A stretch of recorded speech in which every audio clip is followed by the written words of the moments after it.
Bonjour, deux hommes se partagent en ce vendredi 21 octobre les présentoirs de vos kiosques, l'un parce qu'il est mort et appartient désormais à l'histoire, l'autre parce qu'il rêve d'y entrer par la grande porte. Tyran est le qualificatif qui revient le plus souvent en manchette de vos journaux pour qualifier la disparition de Mouammar Kadhafi. François, lui, ne fait pas dans le détail, avec ce titre, ils ont eu sa peau.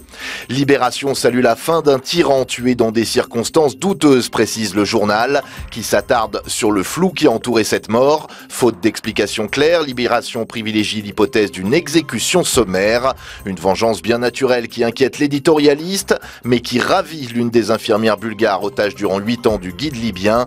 La nouvelle m'a beaucoup réjoui, c'est un châtiment, un chien comme lui méritait une mort de chien.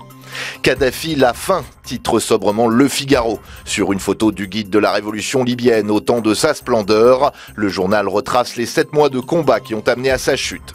Le Parisien aujourd'hui en France titre également sur la fin de Kadhafi et met en avant le rôle joué par l'aviation française lors de cette ultime offensive. Dans le droit fil de cet événement, vos journaux s'intéressent aux suites des révolutions arabes avec le scrutin attendu ce week-end en Tunisie. Tunisie, l'année zéro, titre Courrier international. Libération se penche de son côté sur la campagne du parti islamiste Ennahda, présenté comme le grand favori du scrutin. Sous ce titre, à Tunis, Ennahda avance ses pieux. Le quotidien décortique la campagne de terrain des religieux.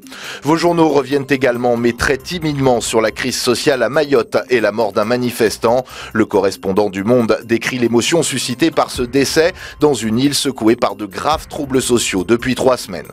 Je vous le disais, un autre homme monopolise les couvertures, mais cette fois de vos magazines. Pour le Nouvel Observateur, c'est Hollande le conquérant.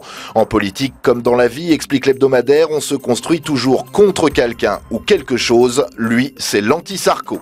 L'Express livre, lui, un portrait de Hollande intime dans lequel le vainqueur de la primaire socialiste dit être arrivé à l'âge où se joue l'essentiel, le destin qui se fait ou ne se fait pas. Et si Marianne fait sa une sur l'ouvrage de Vincent Nouzille, La République du copinage, l'hebdomadaire apporte quelques éléments de réponse sur le candidat Hollande et son appétit politique. D'après Marianne, s'il s'y connaît en régime, Hollande a pris soin dès son élection de bouffer du camarade socialiste à pleines dents. On termine avec cette image, celle de supporters du 15 de France prêts à lever les bras au ciel et à s'enflammer pour leur équipe qui tentera dimanche de remporter son premier titre mondial face aux terribles All Blacks néo-zélandais. Cadrage, débordement, au rugby comme dans la presse, c'est souvent entre les lignes que l'on aperçoit la lumière. Alors bonne lecture.